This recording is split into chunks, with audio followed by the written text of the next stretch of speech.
बहुत ही शानदार कर रहे होंगे। अच्छा करते रहिए, पढ़ते रहिए, मेहनत करते रहिए और आगे बढ़ते रहिए।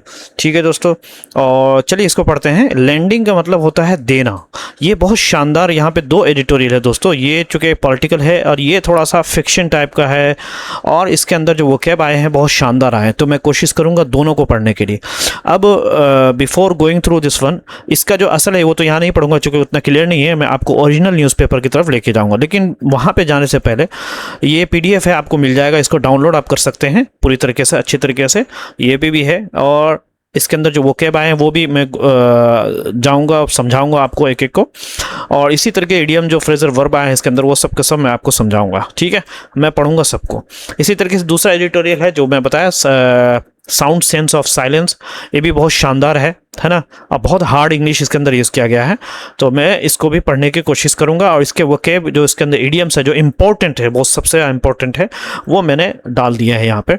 हर वोकैब डालना ज़रूरी नहीं होता, चूँकि हम रोज़ाना पढ़ते रहते हैं बार बार, तो इसलिए मैं चाह रहा हूँ कि आपके सामने इसका पीडीएफ मैं डिस्क्रिप्शन में डाल दूंगा, कमेंट बॉक्स में भी पिन कर दूंगा, आप इसको डाउनलोड कर लेना। देखिए, सबसे पहले जो इसके अंदर जो वोकैब है वो है अबव बोर्ड का मतलब होता है ईमानदार, है ना, खुला इंसान। उसका सिनोनिम्स आएगा ऑनेस्ट आएगा, आपका ट्रांसपेरेंट आएगा, है ना, फेयर भी आएगा। एंटोनिम्स आएगा वो डिसऑनेस्ट आएगा, बेईमानी, करप्ट और डिसीटफुल, धोखेबाज जिसको बोलते हैं, deceit, he is a deceitful, धोखेबाज है। ठीक है। विंडफॉल का मतलब यहाँ पे दोस्तों अचानक लाभ, अचानक फ़ायदा। अब ये देखिए, बोनांजा में मुझे याद है जब मैं यूएई में था तो वहाँ पे इस नाम का जो है बहुत शानदार एक कपड़े का एक मॉल था। तो बोनांजा का मतलब अभी मुझे समझ में आया, कि मैं सोच रहा था कोई शायद फ्रेंच वर्ड है। तो बोनांजा का मतलब यहाँ पे देखिए बड़ा लाभ, बहुत फ़ायदा। जैकपॉट भी बोलते हैं, हाँ, अप्रत्याशित धन, गेन भी बोलते हैं। इसका जो एंटोनिम आएगा वो लॉस आएगा, नुकसान आएगा, डेफिसिट आएगा, है ना, घाटा, मिस फॉर्चून भी आएगा, यानी क्या है, बदकिस्मती जिसको बोलते हैं। लुक्रेटिव दोस्तों बोलते हैं बहुत लाभदायक, है ना, लुक्रेटिव। इसका जो एक आएगा प्रॉफिटेबल आएगा, उसके बाद रिवॉर्डिंग आएगा, ठीक है, गेनफुल आएगा, इसका मतलब है कमाई वाला। ठीक है, तो एंटोनिम्स है अनप्रॉफिटेबल आएगा, है ना, वर्थलेस आएगा, ठीक है, बेकार, और लॉस मेकिंग बोलते हैं दोस्तों नुकसानदायक, है ना। ये सब इसका एंटोनिम्स है। चलिए दूसरी तरफ हम जाते हैं दोस्तों। अच्छा, ये कनाइवेंस, आपने कन्वीनियंस सुना होगा, लेकिन कनाइवेंस का मतलब होता है मिली भगत। इसका सिनोनिम्स है कोल्यूशन आएगा, आपका कॉपरेशन आएगा, कॉन्स्पिरेसी। एक्चुअली कॉपरेशन इसका सिनोनिम नहीं होना चाहिए, बल्कि कॉन्स्पिरेसी होना चाहिए। और एंटोनिम्स आएगा अपोजिशन, रेजिस्टेंस, है ना। सबका मीनिंग भी डाल दिया मैंने दोस्तों, और प्रोनाउंसिएशन भी देखिए आपके लिए मैंने। ऑनेस्टी इसको पता है, एंटोनिम्स। रिगिंग जो आता है दोस्तों, उसका मतलब होता है हेरा फेरी। इसका सिनोनिम्स आएगा मैनिपुलेशन आएगा, चालबाजी जिसको बोलते हैं, फ्रॉड, धोखेबाजी। फिक्सिंग होता है सेटिंग करना, है ना, मैच फिक्सिंग आपने सुना होगा। एंटोनिम्स आएगा फेयरनेस आएगा, जस्टिस आएगा, ऑनेस्टी, है ना। और इनडिफेंसिबल का मतलब होता है जिसे सही न ठहराया जा सके। तो इसका सिनोनिम्स अनजस्टिफेबल, है ना, अनुचित। रॉन्ग हो गया, इनएक्सक्यूजेबल, है ना, ये भी आता है इसके अंदर। इसका एंटोनिम्स आएगा तो डिफेंसिबल, जस्टिफेबल, है ना, वैलिड, है ना, इस तरीके से बोलते हैं। चलिए हम आगे पढ़ते हैं। तो यहाँ पे बेलोड, ये भी बहुत शानदार ये सेंटेंस है, ये दूसरे एडिटोरियल के, आप देख लो। बेलोड का मतलब होता है जोर से चिल्लाना। इसका जो सिनोनिम्स आएगा वो रोवर्ड आएगा, रोर, दहाड़ना जिसको बोलते हैं। शाउटेड, चिल्लाया, येल्ड, है ना। और इसका जो एंटोनिम्स आएगा वो विस्पर्ड आएगा, आपका मर्मर्ड आएगा, उसके बाद जो है म्यूटेड भी आएगा, है ना। इसके बाद है आंखें, ये एक्चुअली एक्यूर होता है। एक्यूर होता है मतलब कांपता हुआ, है ना। इसका आपको डिफरेंस मैं बता दूंगा। ट्रम्बलिंग और एक्यूर का मतलब होता है, इसका सिनोनिम्स आएगा ट्रम्बलिंग, जो कि अक्सर में इसकी मीनिंग नहीं है। शेकिंग भी आता है, इंसान हिलता रहता है डर के मारे। क्यूरिंग भी आता है, थरथराना। और इसका जो एंटोनिम्स आएगा वो स्टेडी होगा, आपका काम होगा, है ना, स्टिल। रस्लिंग जो है ना, आपने पत्ते की जो सरसराहट होती है, पत्तों की जो सरसराहट होती है, शानदार होता है यार। वो पत्ते भी नसीब नहीं है यार, कसम खुदा के। पहले जो है मकान नहीं होते लोगों को, तो पत्तों की आवाज़ आया करती थी। अब मकानों में ना बड़े बड़े पेड़ हुआ करते थे, अब तो सारा बस ऐसे ही हो गया। विस्परिंग मतलब हल्की जो आवाज़ होती है दोस्तों। स्विशिंग होता है सरसराना। मरमरिंग होता है धीमी धविन, ये। और इसी तरीके से साइलेंस बोलते हैं खामोशी, स्टिलनेस होता है निश्चलता, निश्चलता, क्वाइटनेस बोलते हैं शांति को, ठीक है। और यहाँ पे आप देखिए ये अनऑब्ट्रूसिव, अनऑब्ट्रूसिव जो ध्यान ना खींचे, अन का मतलब नो हो गया है, ऑब्ट्रूसिव जो ध्यान ना खींचे, नहीं बस आवाज़ तो होती है लेकिन ज़्यादा इंसान उस पर गौर नहीं करता। सबतल उसका होता है हल्की सी, है ना, मोडेस्ट जिसको बोलते हैं। इन ये भी हो गया इनकॉन्स्पिक्यूअस, देखिए यहाँ देखो मैंने प्रोनाउंसिएशन लिख रहा है इनकॉन्स्पिक्यूअस, है ना, इनकॉन्स्पिक्यूअस, बहुत शानदार है, कहाँ मिलेगा आपको ये वर्ड, है ना। और इसका जो एंटोनिम्स आएगा वो नोटिसेबल आएगा, प्रोमिनेंट आएगा दोस्तों, और उसके बाद ऑब्वियस आएगा, ठीक है। दिन का मतलब होता है शोर शराबा, है ना, सिनोनिम्स आएगा, नॉइस आ गया, रैकेट आ गया दोस्तों, हंगामा हो गया, और उसके बाद है क्लेमर हो गया, कोलहाल, ठीक है। और इसका एंटोनिम्स आएगा साइलेंस आएगा, क्वाइट आएगा, काम आएगा। क्लैटर बोलते हैं दोस्तों खड़खड़ाहट को। इसका वन है रेटल, खड़खड़ाहट, बैंग, धमाका जिसको बोलते हैं, इसका सिनोनिम्स है नॉइस, है ना। एंटोनिम्स आएगा साइलेंस हो गया, हश हो गया, हश बोलते हैं क्वाइटनेस, है ना। परपेचुअल, परपेचुअल का मतलब होता है लगातार, हमेशा, जैसे इसका सिनोनिम्स आएगा कांस्टेंट आ गया, एंडलेस आ गया, कंटिन्यूस आ गया। एंटोनिम्स आ गया टेम्पररी आ गया, है ना, ब्रीफ, उसके बाद है ओकेजनल जो कभी कभी हुआ करता है, बोलते हैं ना वो कभी कभी आता है, ओकेजनली ही कम्स। यहाँ पे इडियम्स और फ्रेजल वर्ब दोनों है। पास ऑन एथिक्स टेस्ट मतलब खरा उतरना, जैसे बोलते हैं ही पास ऑन द टेस्ट, वो परीक्षा में खरा उतरा। एट द हार्ट ऑफ का मतलब होता है केंद्र में, जैसे trust is at the heart of friendship, दोस्ती के जो केंद्र में भरोसा, दोस्ती के केंद्र में भरोसा होता है, यानी भरोसा जब टूट जाता है तो कोई दोस्ती नहीं, कोई रिलेशनशिप नहीं, कोई फ्रेंडशिप नहीं। फेयर प्ले का मतलब होता है निष्पक्ष व्यापार। वी बिलीव, हम यकीन करते हैं इन फेयर प्ले, हम निष्पक्ष खेल में विश्वास रखते हैं। अच्छा, नो रूम फॉर का मतलब होता है जगह नहीं, कह लेके there is no room for lies, झूठ के लिए जगह नहीं, जगह नहीं है। अच्छा, यहाँ पे पुट मनी ऑन का मतलब होता है दाव लगाना, जैसे बोलते हैं he put money on the horse, उसने घोड़े पर दाव लगाया। अच्छा, गेम ऑफ चांस का मतलब होता है किस्मत का खेल, बोलते हैं gambling is a game of chance, जुआ जो है वो किस्मत का खेल है। स्कोप फॉर का मतलब होता है गुंजाइश, बोलते कोई स्कोप इसको है कि नहीं भाई, there is a scope for improvement, सुधार की गुंजाइश है। चलिए यहाँ पे आप देखिए ड्रॉप अ हाईवे, बनाना, स्थापित करना, जैसे बोलते हैं they drop a road here, उन्होंने यहाँ सड़क बनाई। देखो कैसा है ड्रॉप्ड, आप कुछ और सुनेंगे अब यार ये क्या, कौन सा इंग्लिश है। अच्छा, यहाँ पे हो गया, देखिए ये भी बहुत सारा कॉन्वेंस आप लोग पढ़ाया था इससे पहले, कॉन्वेंस इन होता है मिली भगत, he was in connivance with them, वो उनसे मिला हुआ था। क्लोज टू का मतलब होता है लगभग, बोलते हैं the shop is close to my house, दुकान मेरे घर के पास है। ऑल द इनसाइड इंफॉर्मेशन, ये अंदर की सारी जानकारी, ही हैड इनसाइड इंफॉर्मेशन, उसके पास अंदर की जानकारी थी। कॉन्फ्लिक्ट ऑफ इंटरेस्ट आया है दोस्तों, हितों का टकराव, this is a conflict of interest, ये हितों का टकराव है, ये बहुत शानदार है, कॉन्फ्लिक्ट ऑफ इंटरेस्ट यूज होता है दोस्तों। लैंड इट रिच का मतलब ये टाइटल जो है वो इडियम वाला है। अचानक अमीर बनना, ही लैंडेड रिच ओवरनाइट, देखो शानदार है यार, मतलब who will tell you this, I don't understand if anybody can tell you this. वो रातों रात अमीर बन गया, he landed rich overnight. Above board, ईमानदार, his deal was above board, उसका सौदा ईमानदार था, उसका सौदा ईमानदार था। विंडफॉल पढ़ लिया आपने, अचानक फायदा, ही गॉट अ विंडफॉल, उसे अचानक लाभ मिला, यानी अचानक अचानक उसे पैसा आ गया अचानक।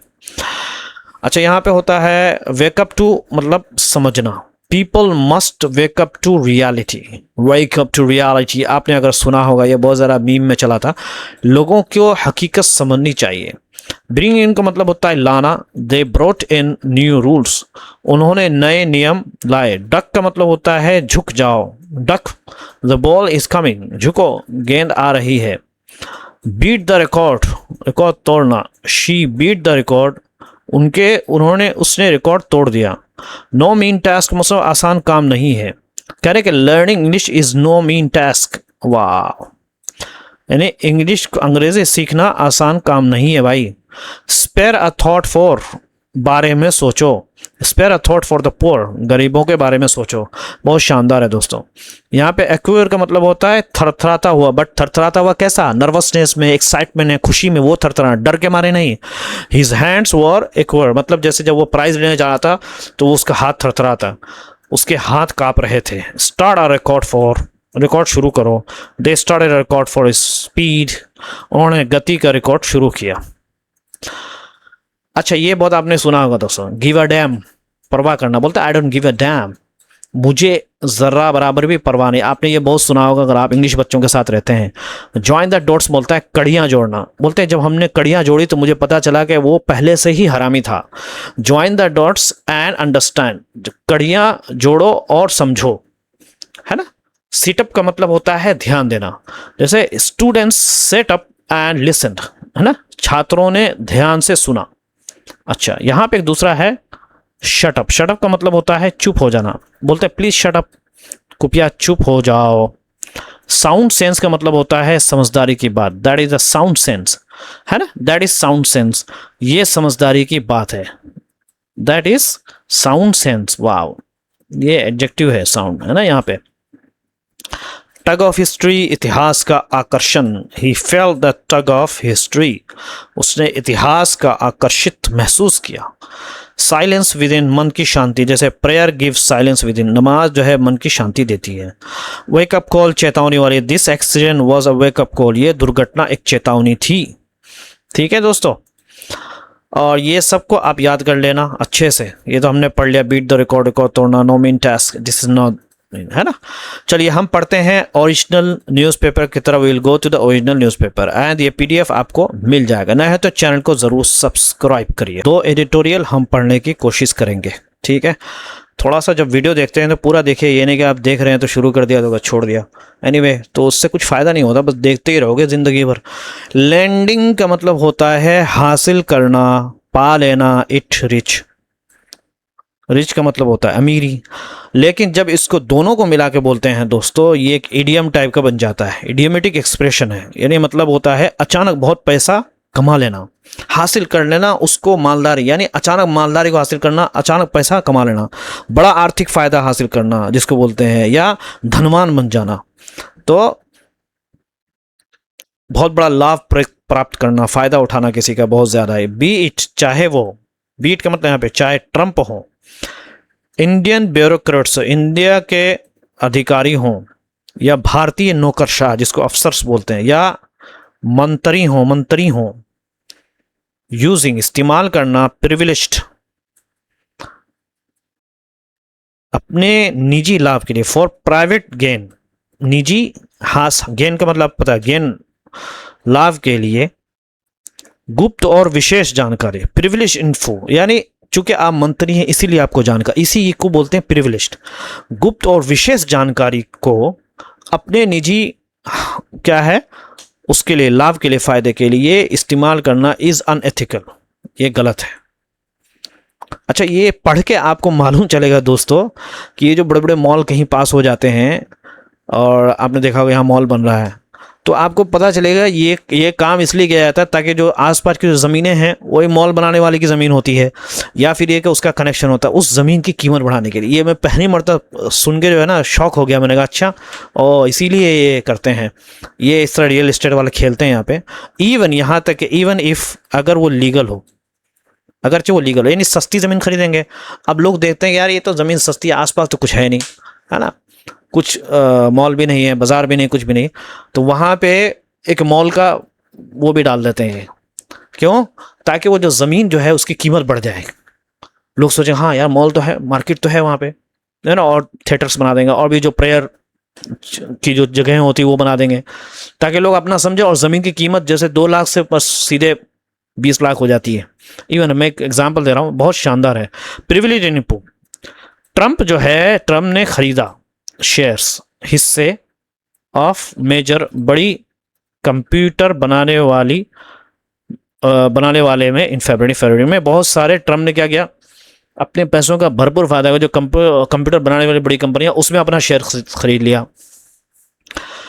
इन मई हिज गवर्नमेंट, उसका जो गवर्नमेंट था उसने दिया, gave the company a $10 billion defence contract, सुरक्षा कॉन्ट्रैक्ट दिया बनाते हुए, मेकिंग इट्स, उसका जो शेयर प्राइस, जो उसका जो हिस्से की जो कीमत थी उसको बढ़ाते हुए, अचानक बढ़ाना, जंप, शेयर प्राइस जंप को बोलते हैं, अचानक कीमत को बढ़ाना।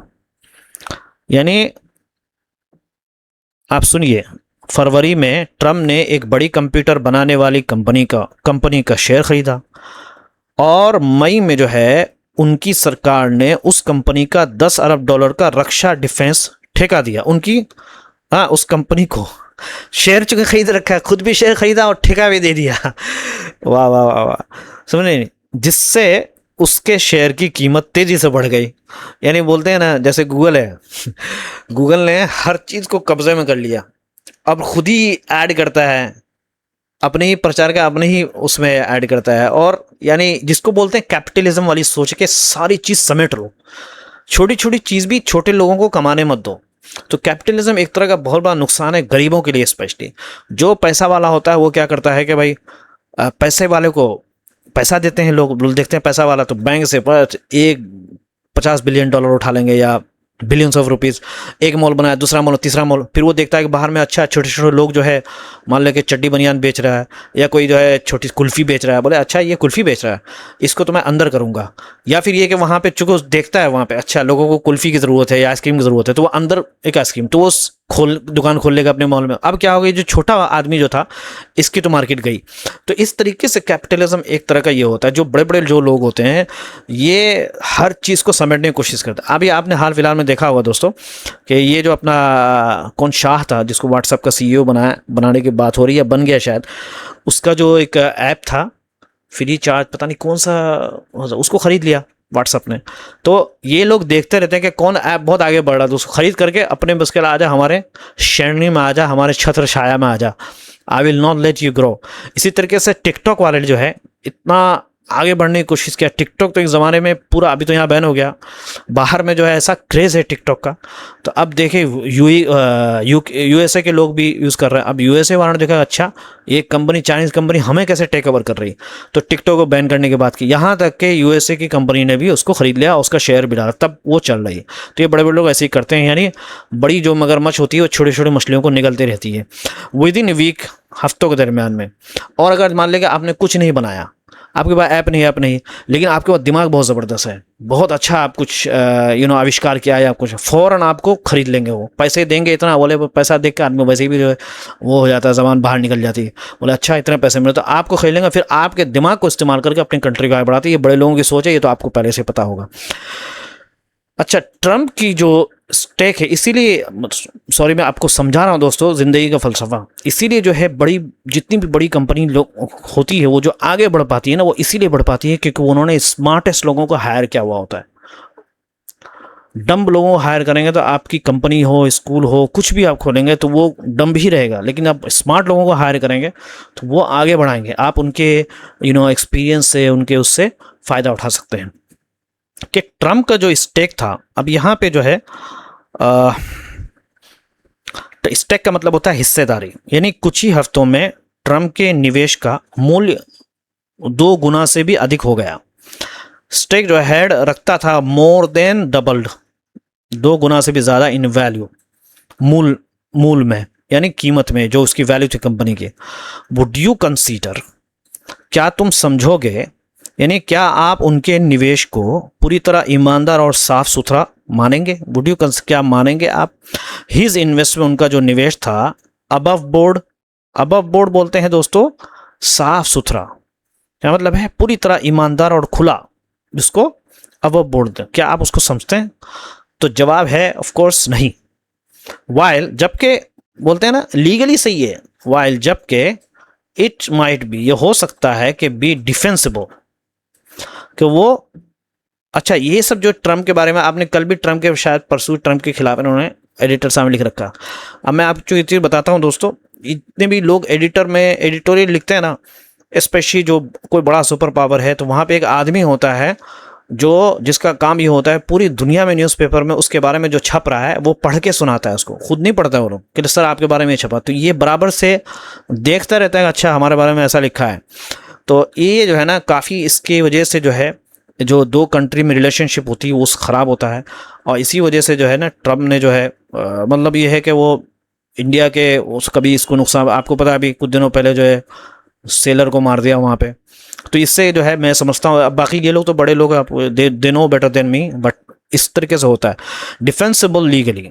फिर भी इसको आप जस्टिफिकेशन कर सकते हैं कि हाँ भाई लीगली सही है तो तुम्हें क्या प्रॉब्लम है, लेकिन लीगली तो सही है, क्या नैतिक के हिसाब से मॉरल के हिसाब से अखलाक के हिसाब से डज इट पास, लेकिन क्या वो टेस्ट पास कर सकता है एथिक्स के ऊपर?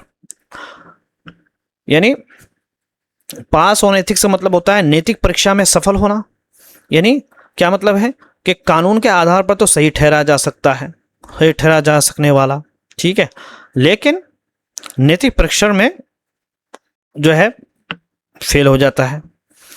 समझ में आ रहा है? यानी लेकिन ये क्या है, नैतिक की कसौटी पर सही उतरता है, ये सवाल पूछ रहे हैं।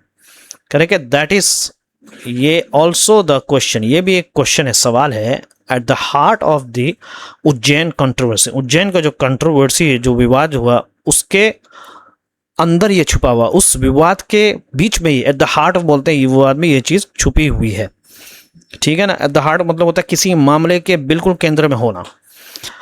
अब देखिए उज्जैन में क्या किया सीएम साहब ने, या कौन से जो अभी बताएंगे, जिसमें शामिल इन्वॉल्व एमपी का जो एमपी मध्य प्रदेश के जो सीएम है मोहन यादव, और उनकी उनकी फैमिली एंड देयर, और उनका जो रियल इस्टेट फॉर्म्स है, यानी वही जो बिल्डिंग बनाने वाली जो कंपनियां हैं उसके अंदर ये शामिल। तो उन्होंने क्या क्या किया देखिए, इट हैज़ बीन अलेज्ड, कथित रूप से उन पर आरोप लगाया गया है दैट दे बोट, उन्होंने खरीदा 137 प्लॉट, टोटल एरिया ऑफ 168 एकड़ उन्होंने खरीदा इन अ लोकेशन, एक ऐसी जगह में दैट वर, जिसको बाद में बनाया गया, मार्क्ड, जो चुन लिया गया फॉर इंफ्रास्ट्रक्चर प्रोजेक्ट्स, यानी गवर्नमेंट के प्रोजेक्ट्स के लिए कि भाई यहाँ सड़कें बनेंगी या जो कुछ बनेगी, बाद में, पहले खरीदा फिर बाद में।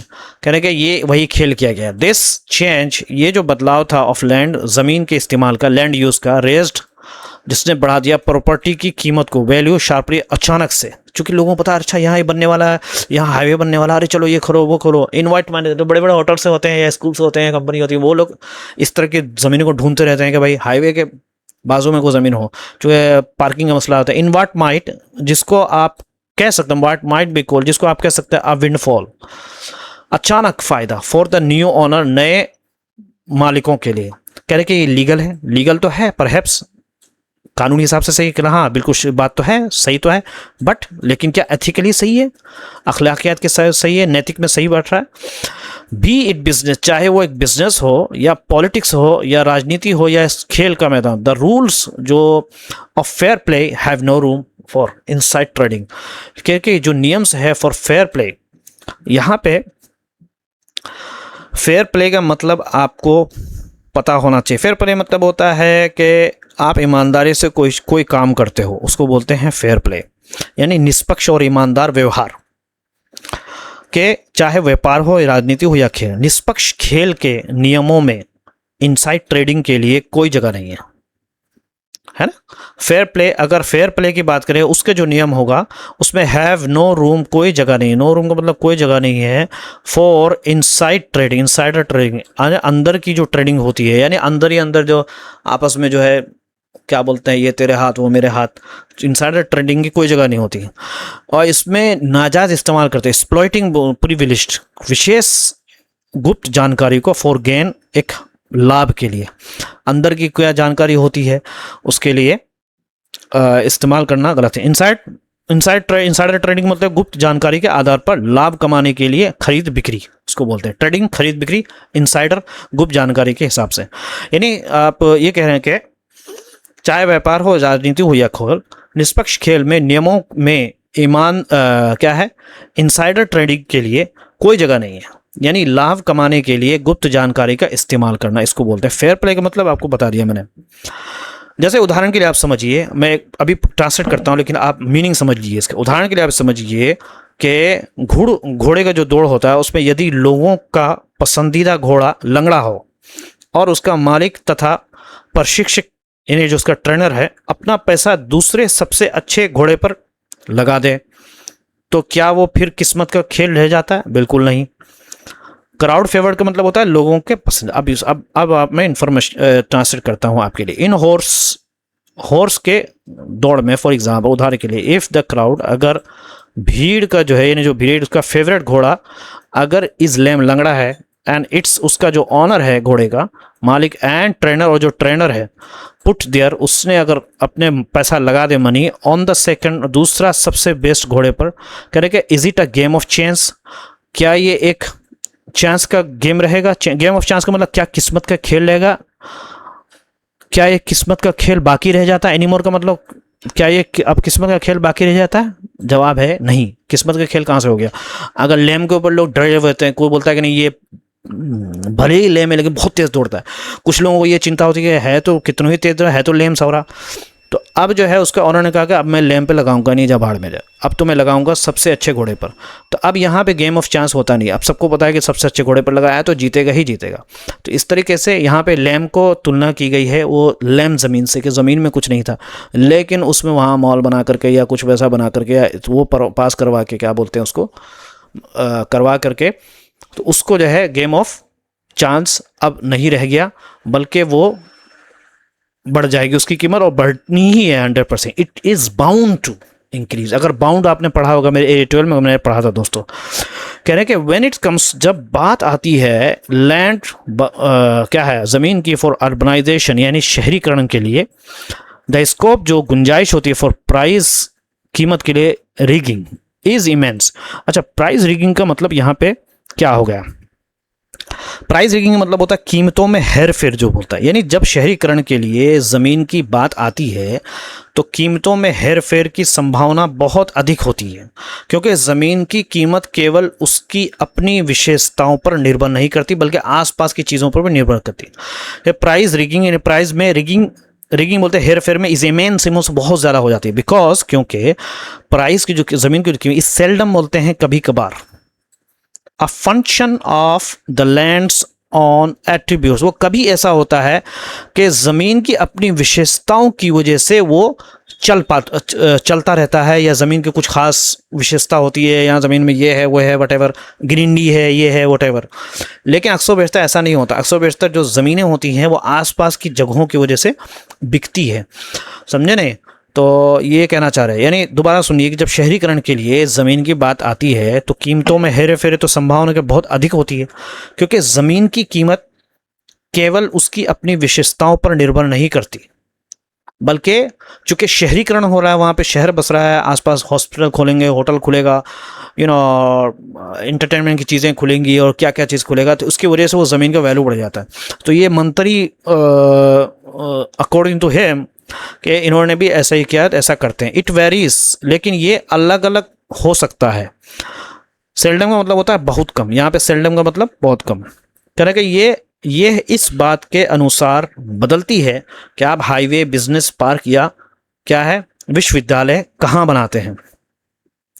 तो वेरीज मतलब होता है बदलता रहता है। इट वेरीज विथ, उस बात के साथ कि वेयर यू, कहाँ तुम ड्रॉप अ हाईवे, कहाँ हाईवे बनाते हो। ड्रॉप अ हाईवे यहाँ अर्थ है मतलब दोस्तों हाईवे स्थापित करना या बनाना, और या बिजनेस पार्क या बिजनेस का पार्क बनाया जाए, एक पार्क जो बिजनेस के लिए इस्तेमाल हो, लोग आए वहाँ पैसा वैसा दें, और आ यूनिवर्सिटी, या वहाँ पर कोई विश्वविद्यालय बनाना है आपको। कह रहे कि जस्ट लास्ट मंथ, पिछले महीने, एक न्यूज़पेपर ने एक्सपोज, उजागर किया, बेनकाब किया, इसको बोलते हैं, यानी पोल खोल दिया। एक्सपोज का एक मीनिंग पोल खोलना भी है। एक्सपोज क्या है? एक और कथित रूप से पॉसिबल केस, मामले का, ऑफ ब्यूरोक्रेटिक, जो नौकरशाही है, उनके कॉन्वेंस, उनकी जो मिली भगत MP के अंदर, मध्य प्रदेश में उनकी मिली भगत। क्या पाया उन्होंने? फाउंड दैट के 50 odd पीपल, यहाँ पे ओड पीपल का मतलब क्या हो गया? दोबारा मैं ट्रांसलेट करता हूँ कि अभी पिछले महीने एक अखबार में ने मध्य प्रदेश में नौकरशाहों की संभावित मिली भगत का एक और मामला उजागर किया। वो क्या मामला था दोस्तों? कि उसमें ये पाया गया कि दिल्ली, हरियाणा, तेलंगाना और महाराष्ट्र आदि के आईएएस और आईपीएस अधिकारियों सहित लगभग 50 लोगों ने वर्ष 2022 में एक ही दिन गुराड़ी घाट गांव में ज़मीन खरीदी। 50 और पीपल, लगभग 50 लोग जिसमें शामिल हैं IAS, IPS officer from Delhi से, हरियाणा से, तेलंगाना से, महाराष्ट्र से, ईटीसी। उन्होंने खरीदा ज़मीन को इन एन गुराड़ी घाट गांव में ऑन द सेम डे, एक ही दिन में 2022 में। क्यों खरीदा? क्योंकि होगा अंदर से कुछ कि भाई वहाँ पे ये बनने वाला है। और 16 मंथ लेटर, 16 महीनों के बाद दोस्तों क्या हुआ वहाँ पे? देखिए, गवर्नमेंट ने मंजूरी दे दी हाईवे की 500 मीटर, सिर्फ 500 मीटर दूर फ्रॉम दिस साइट, इस जगह से जहाँ उन्होंने ज़मीन खरीदी थी। एंड देन, और फिर देन द पर्पस, और जिसका मकसद था ऑफ द लैंड, ज़मीन का वॉज चेंज, बदल गया फ्रॉम एग्रीकल्चर, इन खेती से लेकर के टू रेजिडेंशियल। अब वो रेजिडेंशियल उसको बना दिया। पूरे बोलते कि हमने खेत के लिए ख़रीदा, अब उसको रेजिडेंशियल बना दिया गया। करेक्ट। द वैल्यू, जो कीमत थी ऑफ द लैंड, ज़मीन का, वो बढ़ गया फ्रॉम 81.7 स्क्वायर फुट्स लेकर के रुपये 557 square foot with in 2 month, 2 साल के अंदर बढ़ना ही है। एंड इज नाउ, और अब कहा जाता है टू बी क्लोज, कि वो अब करीब है टू 3000 स्क्वायर फीट के करीब आ गया। इतना वो उसकी महंगी हो गई दोस्तों। सच केसेस हैपन, इस तरह के मामले होते हैं, हैपन इन एवरी स्टेट, हर राज्य में। दैट इज अर्बनाइजिंग, जो कि जहाँ पे शहरीकरण हो रही है रैपिडली, बहुत तेज़ी से। एंड और पॉलिटिशियन, जो राजनीति में जो लोग हैं, ब्यूरोक्रेट्स और नौकरशाह जो लोग हैं, अफसर, बिकॉज क्योंकि दे आर द प्लानर्स, वो योजना बनाने वाले हैं। एंड डिसीजन मेकर्स, और वही फैसला करने वाले हैं, वो रखते हैं ऑल द इनसाइड इंफॉर्मेशन, उनके पास सारी गुप्त जानकारी होती है। ठीक है। टू बाय, खरीदने के लिए, द मोस्ट लुक्रेटिव, सबसे चीप प्लॉट्स, ज़मीन को चीपली, लुक्रेटिव, अच्छा यहाँ पे लुक्रेटिव बोलते हैं, हाँ लुक्रेटिव बोलते हैं जो सबसे ज़्यादा फ़ायदा देने वाली ज़मीन को सस्ते में ख़रीद लें, लुक्रेटिव बोलते हैं ना। इसका मैंने आपको, अगर पीडीएफ डाउनलोड करेंगे तो उसमें मीनिंग भी दे रखा है। कह रहे कि सब के सब ज़मीन बिफोर प्लान, इससे पहले के जो प्लान्स आर पब्लिक, जो कि योजनाएं उसको बाद में जारी किया जाता है, पहले से इनसाइड इन्फॉर्मेशन रहता है, सब कुछ कर लेते हैं प्लान, बाद में कहते हैं हम यहाँ या बनाने वाले भाई। कह रहे कि अगर इफ़ ऑल लैंड, अगर ज़मीन जो है सब के सब वर इक्वल, अगर बराबर के हों, दे कुड हैव, उनके पास ना हो कोई भी इंसेंटिव, कोई टू डू सो, ऐसा करने को कोई उनको बोनस या कुछ फ़ायदा होने वाला नहीं है। लेकिन एज वी सेड, जैसे कि हमने कहा, इट इज़ देयर डिसीजन, उनका फैसला होता है, वेयर स्कूल्स, पार्क्स और मार्केट्स, एयरपोर्ट्स और गार्बेज डंप्स जो है विल बी प्लेस, कहाँ रखा जाएगा, उनको पता होता है कहाँ हम बनाने वाले हैं। उसी हिसाब से वहाँ चीप में ज़मीन खरीदते हैं, बाद में उसको बना करके वो ज़मीन महंगा भी बेचते हैं, या फिर अपनी जगह पे ले लेते हैं या सेल करते हैं। रियल एस्टेट इसको बोलते हैं ना, कंपनी दैट क्रिएट, जो कि बनाता है, क्रिएट अ प्रीमियम, जो कि उसको क्या है, महत्व बना देता है। क्रिएट, बोले भाई ये तुम्हारी बातें जो है ना, इस चीज़ को एक प्रीमियम का रूप दे रहा है, नहीं महत्व। योर टॉक्स और your thought on this creating a premium.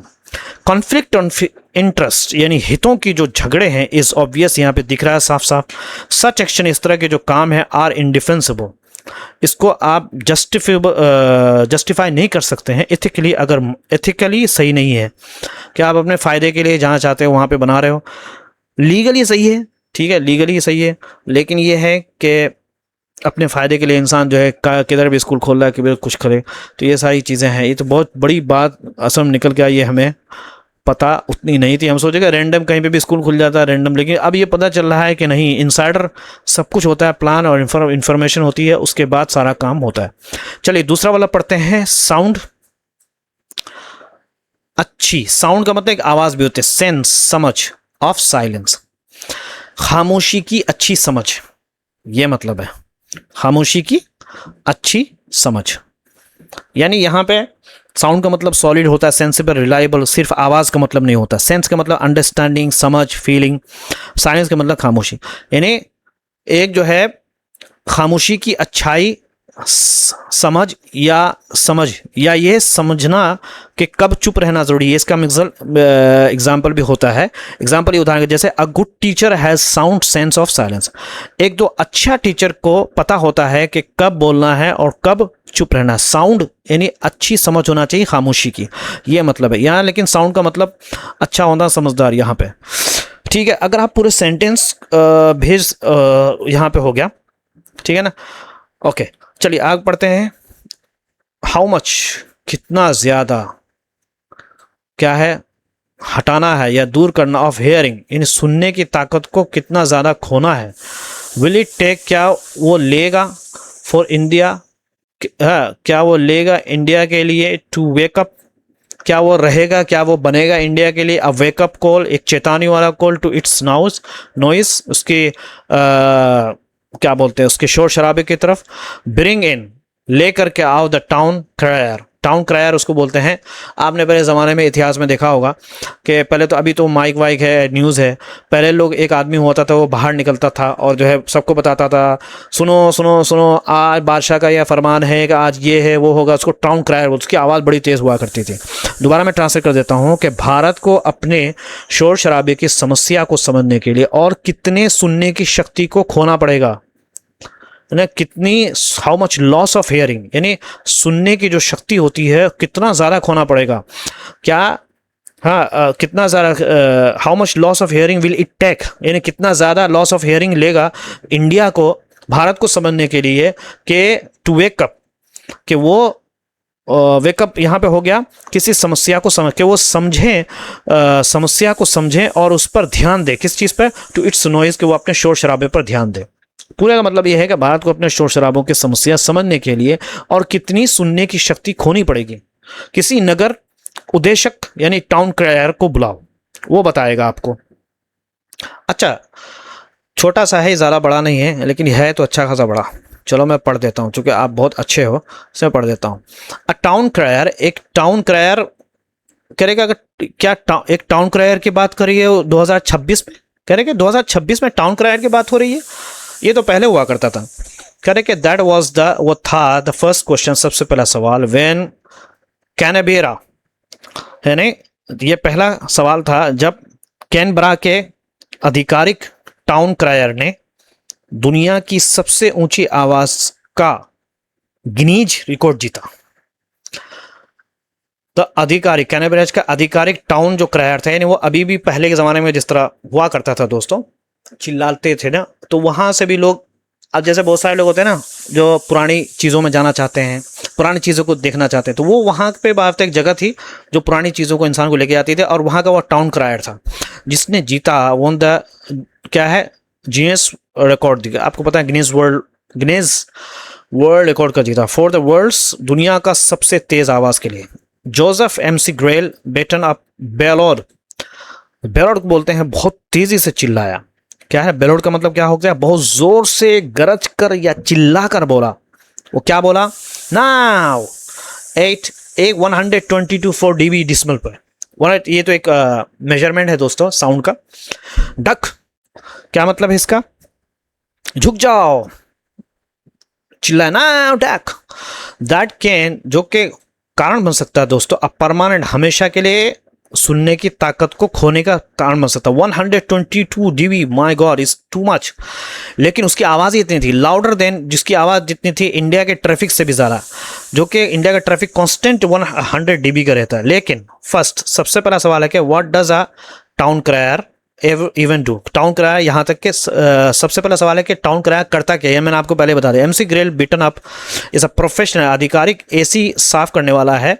His town क्रायर, उसका जो टाउन क्रायर जो पोजीशन है, यानी जो सिंस 2017 से वो कर रहा है, इज अ पार्ट टाइम भूमिका निभाता है for Canberra events, Canberra events के लिए, यानी मैं बताया ना पुराने ज़माने के इवेंट्स के लिए। हिज अवार्ड, उसका जो अवार्ड था, मेंबरशिप, वो सदस्य है टू हेरिटेज क्लब, यानी पुराने ऐतिहासिक क्लब का, ऑफ ऑस्ट्रेलियन टाउन क्रायर्स का, ऑस्ट्रेलिया के टाउन क्रायर्स था, दैट प्रिजर्व, जो कि सेव रखता है, महफूज रखता है ऐतिहासिक और व्यापारिक सेरेमोनियल रूल्स, जो कि प्रिजर्व्स, जो बचाता है ऐतिहासिक और सेरेमोनियल रूल्स, यानी जो पहले ज़माने का जो समारोह हुआ करता था उसको वो बचाता है, यानी हिस्टोरिक चीज़ बचाने की कोशिश, उसका काम ही वही है कि हिस्टोरिक चीज़ें जो हुआ करती थी पहले उसको सेव करे। यानी उनका क्या है, कार्यक्रमों के लिए भी अंशकालिक है वो, समझ में आ रहा।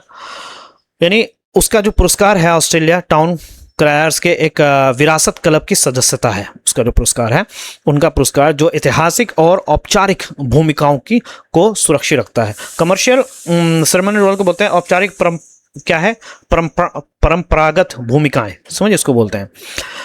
नेवर नॉक, अब ये बहुत शानदार है, कह रहे कि कभी भी, नेवर नॉक, नॉक मतलब होता है यहाँ पे कुछ, क्या है, कभी तुच्छा या बेकार मत समझो, बेकार मत समझो। द पावरफुल टग, ताकतवर टग ऑफ हिस्ट्री। अच्छा यहाँ पे मैं नॉक का मतलब यहाँ पे किसी चीज़ को कम समझ रहा है, ये हो गया मतलब यहाँ पे। पावरफुल टग, पावरफुल बहुत टग का मतलब होता है खींचने वाली ताकत, जो आकर्षित वाली जो ताकत होती है इतिहास की, जब वो इस तरह की ताकत जब मिलती है नॉस्टैल्जिया से। अच्छा नॉस्टैल्जिया आपने कभी भी बहुत सुना होगा, इसका मतलब है पुरानी यादों से जुड़ी खामोशी, खुशी या भावुकता। हिस्ट्री मीट्स नॉस्टैल्जिया मतलब होता है जब इतिहास और पुराने यादों का एक साथ आ जाएं, इतिहास और पुरानी यादें जब एक साथ आ जाती हैं तो उसको बहुत पावरफुल वो बन जाता है, उसको आप हल्के में मत लो। यानी जब किसी चीज़ में इतिहास भी हो और उससे जुड़ी पुरानी यादें भी हो तो उसका लोगों पर बहुत गहरा असर पड़ता है। इस ताकत को भी कम मत समझो, समझ में। जैसे अगर एग्जाम्पल आप ले लिए दोस्तों, जैसे कि अगर कोई पुराना स्कूल या ऐतिहासिक इमारत या बचपन का खिलौना देखकर लोगों को उनकी पुरानी यादें याद आ जाती है तो वे उससे भावात्मक रूप से जुड़ जाते हैं। हिस्ट्री मीट्स नॉस्टैल्जिया का पावरफुल टग यही है, समझ में आ रहा। तो देखिए ये आपने देखा होगा, ये साहब हैं, ओके, मिस्टर गेल बेटन आपने बीट द रिकॉर्ड, उसने तोड़ दिया रिकॉर्ड का, of N Irish school teacher का, जिसने नो मीन टास्क, जो कि आसान काम नहीं है, नो मीन टास्क इससे पहले आपने पढ़ा होगा, आसान काम नहीं है, कि हु हैड, जो कि रखती थी, अनसरप्राइजिंगली, जिसमें आप चौंक नहीं सकते हैं, ना चौंकाने वाली, येड, जिसने चिल्लाया था, द वर्ड क्वाइट, खामोश, एट 121.7 dB पे, क्वाइट, क्लास में, इन 1994 में। स्पैराथॉट, अच्छा लेकिन एक बारे में, स्पैराथॉट का मतलब एक चीज़ सोचो, किसी चीज़ के बारे में, या अपने थॉट को बाकी रखो कुछ देर के लिए, किसके लिए, फॉर हर क्लास, उसके क्लास के लिए, कि उसके क्लास में बच्चों का क्या हाल होता होगा जब इसकी आवाज़ इतनी तेज थी। फॉर ऑल दोस्त जो के थे उस टाइम हुज एयर ड्रम्स, जिनकी जो है सुनने, एयर ड्रम्स का मतलब यहाँ पे क्या हो गया, माय गॉड, पर्दा, कान का पर्दा जिसको बोलते हैं, जिसका जो कान के जो पर्दे थे वो थे, वर ऑल ट्रम्बलिंग, है ना, क्या है, थरथरा रहे थे। एंड एक्वायर, एक्वायर को मतलब, दोनों का मीनिंग का मतलब आपको ट्रम्बलिंग मतलब होता है कि शेकिंग स्लाइटली, हल्के से थरथराना, कांपना या थरथर कांपना जैसे, और एक्वायर का मतलब होता है ट्रम्बलिंग और शेकिंग बट स्लाइटली, है ना, यानी कांपती, हल्का सा कांपता हुआ, उत्साह या भावनाओं में थरथराता हुआ, दोनों मीनिंग है। ट्रम्बलिंग डर से कांपना, एक्वायर को बोलते हैं कि आप कांपते तो हो लेकिन वो उत्साह में, बहुत ज़्यादा उत्साह होते हुए, बहुत ज़्यादा नर्वस होते हुए, फ्रॉम अ यंग एज, शुरू से ही। यानी क्या कहना चाह रहा है, कहना यह चाह रहा है कि उसकी कक्षा के बारे में भी थोड़ा सोचिए, कि उन सभी छात्रों के बारे में कि जिनके कानों के पर्दे छोटी उम्र से ही कांपते और थरथराते रहेंगे, क्योंकि वो उसकी क्लास की टीचर ही वैसी थी। कह रहे कि the silence in a class, जो खामोशी थी उन हर क्लास, इज परहैप्स, शायद, व्हाट जीनियस गिनेस रिकॉर्ड जो है कुड स्टार्ट, शुरू करें, अ रिकॉर्ड फॉर, कि वो उनको चाहिए कि उस चीज़ को रिकॉर्ड करें, ठीक है, साइलेंस को भी। लेकिन सवाल ये पता होगा साइलेंस को रिकॉर्ड कैसे करते हैं। साइलेंस को रिकॉर्ड तो आप कर नहीं सकते हैं दोस्तों, बट लेकिन दैट इज नॉट पॉसिबल, लेकिन ये मुमकिन नहीं है, ऐसा हो नहीं सकता है, समझ में आता है। यानी शायद उसकी कक्षा की शांति ही ऐसी चीज है जिसके लिए गिनीज रिकॉर्ड एक नया रिकॉर्ड शुरू कर सकता है, ये कहना चाह रहे हैं। लेकिन लेकिन ये संभव नहीं है, that is not possible, because, क्यों भाई, क्योंकि नॉइज, शोर को इस डिफाइंड, उसकी परिभाषा तय की जाती है, बट लेकिन there is no one definition, कोई एक परिभाषा नहीं है फॉर साइलेंस, खामोशी का कोई परिभाषा नहीं है। वाइल, जबकि noise is a physical measure, यानी नापने वाली एक चीज़ है, देख सकते हैं। साइलेंस इज लार्जली, आमतौर से ह्यूमन एक्सपीरियंस, इंसान का, वो इंसान सिर्फ महसूस कर सकता है साइलेंस को, लेकिन नॉइज एक फिजिकल है, आप देख रहे हैं कि कोई नॉइज कर रहा है, देख रहे हैं शोर को, लेकिन साइलेंस सिर्फ एक ह्यूमन एक्सपीरियंस होता है, उसको कोई देख नहीं सकता। नेचुरल, यानी नेचुरल जो साउंड होता है, जो इंसान की प्राकृतिक जो साउंड होती है, जिसको रसलिंग लीव्स बोलते हैं, पत्तों की जो ससराहट होती है, रसलिंग लीव्स, या अनऑब्स्ट्रूसिव, या अनऑब्स्ट्रूसिव, जो आपको डिस्टर्ब ना करे जो आवाज़ें होती है, जैसे फैंस की वेट अरंट, उसको नहीं समझा जाता, नॉइज़ नहीं समझाता। लिसनिंग टू, सुनना, bird songs is a silence, हाँ इज साइलेंस, यानी बर्ड सॉन्ग्स कोयल, वो भी एक खामोशी मानी जाती है, राइट? सही बात है ना, सही कह रहा हूँ ना? तो मेजर्स जो मापने का जो दंड है आर मच अबाउट, वो ज़्यादातर अबाउट है हाउ द एवरेज ह्यूमन, ये आमतौर पे जो औसतन इंसान की जो कान है वो परसीव साउंड, वो साउंड को किस तरीके से लेता है। परसीव साउंड का मतलब यहाँ पे साउंड को लेना और उसको बर्दाश्त कर लेना, उसको बोलते हैं परसीव, ठीक है? यानी इसलिए मापदंड काफ़ी हद तक इस बात पर आधारित होते हैं कि एक सामान्य इंसान कान धविन को कैसे महसूस करता है। परसीव का मतलब होता है महसूस करना, कैसे वो कान को महसूस करता है या समझता है, उसको परसीव बोलते हैं। मान लीजिए कि एक झरना और एक डीजल जनरेटर, दोनों के डेसिबल मात्र लगभग सामने हो सकती है, फिर भी दोनों का अनुभव अलग होता है। झरने की आवाज़ मज़ा आता सुनने में, से मान लिए से वाटरफॉल झरने की जो आवाज़ और डीजल की जो जनरेटर की होते हैं, कैन हैव, वो रख सकते हैं सिमिलर सेम डेसिबल लेवल, आवाज़ की डेसिबल लेवल्स, एंड येट, फिर भी वो क्या है, अलग हो सकते हैं, बिल्कुल अलग हो सकते हैं। क्योंकि डेसिबल की इंसान डीजल की आवाज़ सुने तो मूड ख़राब होता है, और झरने की आवाज़ सुनता है तो उसको बड़े मन की शांति। तो यहाँ इस हिसाब से कभी कभी जो है परिभाषा बदल जाती है। What makes noise a public, क्या बनाता है नॉइज, शोर जो है, is a public health crisis, सार्वजनिक लोगों के जो है हेल्थ क्राइसिस को बनाता है इंडिया में, हेल्थ का परेशानी पैदा करता है इंडिया में। इज़ दैट, वो क्या है कि नीदर, ना तो पॉलिसी वॉन्ग्स, पॉलिसी के विशेषज्ञ, ना ही पब्लिक और सार्वजनिक वाले गिव अ डैम यानी जो परवाह करते हैं अबाउट, ज़्यादा बारे में, लॉन्ग एक्सपोजर का, बहुत ज़्यादा जो है वो एक्सपोज होते हैं, अपने आप को सामने रखते हैं टू ह्यूमन क्रिएटेड दिन, इंसान के ज़रिए जो पैदा किया शोर शराबा, शोरगुल, जैसे ट्रैफिक हो गया, कंस्ट्रक्शन, इमारतें हो गए, फेस्टिवल त्यौहार में, सिटी क्लटर, और जो ये आवाज़ें होती है, समझे नहीं, शहर का जो शोर शराबा रहता है उसको बोलते हैं। यानी दोबारा मैं ट्रांसलेट कर देता हूँ, यानी कि भारत में शोर को सार्वजनिक स्वास्थ्य संकट बनाने वाली बात यह है कि ना तो नीति विशेषज्ञ और ना ही आम जनता, इंसानों द्वारा पैदा किए गए लगातार शोर, जैसे ट्रैफिक, निर्माण कार्य हो गया, त्योहारों और शहर की जो है खटर पटर के लंबे समय तक प्रभाव की परवाह करती है। ये सबसे बड़ी समस्या की बात है कि परवाह नहीं करती है। तो इसलिए शोर से बिल्कुल दूर होना चाहिए। शोर से दूर होने का तरीका सबसे आसान ये है कि आपका रूम जो है ना, वो अगर आप एसी लगा सकते हैं, एसी को भी अच्छा वाला लगाओ। एसी का मसला क्या होता है कि आदमी एक छोटा एसी लगाता है और रूम बड़ा रहता है, जिसकी वजह से क्या होता है कि एसी जो है कि मशीन हमेशा चलती रहती है। क्योंकि जब रूम बड़ा रहता है तो टेम्परेचर जो है, जब रूम बड़ा रहता है तो वो एसी जो है हमेशा महसूस करता है कि अभी तक रूम ठंडा नहीं हुआ, जिसकी वजह से उसका जो ऊपर का जो मोटर है ना वो चलता रहता है, जिसकी वजह से एसी में ब्लास्ट होता है। इससे रूम के हिसाब से एसी लगाओ और शीशे लगाओ चारों तरफ से, और कोशिश करो कि रोशनी जो है, सूरज की रोशनी आपके रूम में आए, और बंद रखो। और फिर देखो कि खामोशी की पावर, अगर आप मतलब ज़्यादा प्रोडक्टिव होना चाहते हैं, क्या ये हो सकता है, कुड दिस बी बिकॉज, क्योंकि देसी जो फंडाज है, यानी देसी फंडाज, एक तो इसका की मीनिंग हो सकता है, लेकिन यहाँ पे देसी फंडाज का मतलब हो गया भारतीय विचार या धाराएं जो होती हैं, या क्या है, धारणाएं, भारतीय विचार या धारणाएं जो होती है। Put such a premium on, put such a premium का क्या मतलब है? पुट अ प्रीमियम ऑन का मतलब होता है बहुत अधिक महत्व, जो रखता है, पुट रखता है, सच इस तरह का प्रीमियम, यानी एक अधिक महत्व देता है, ऑन साइलेंस, खामोशी पर, विद इन, अंदर की खामोशी पर बहुत ज़्यादा ध्यान देता है। यानी क्या इसका कारण ये है कि हो सकता है कि भारतीय सोच अंदरूनी शांति को बहुत अधिक महत्व देती है। क्या इसका कारण ये हो सकता है? लेकिन एंड कन्वर्सली, और इसके विपरीत, कन्वर्सली मतलब इसके विपरीत, एग्जैक्टली फॉर दिस, और इसीलिए, समझिए, यानी लेकिन दूसरी ओर, और ठीक इसी कारण, एग्जैक्टली फॉर दिस वन, ठीक इसी कारण, गिवन ओवर, यानी किसी कारण के, क्योंकि WHO के अनुसार भारत में 6.3 करोड़ से ज़्यादा लोग सुनने में कठिनाई का सामना करते हैं। गिवन का मतलब होता है क्योंकि, ओवर 6.3 करोड़ से भी ज़्यादा लोग इन इंडिया, है ना, वो हैं हार्ड ऑफ हियरिंग, उनको सुनने में मुश्किल होती है। किसके एक्स पर? WHO के अनुसार। इट मेक्स, वो बनाता है साउंड को, साउंड सेंस, अच्छी समझ को, है ना, साउंड सेंस बनाता है, टू ज्वाइन द डॉट्स, के हम डॉट्स को ज्वाइन करें।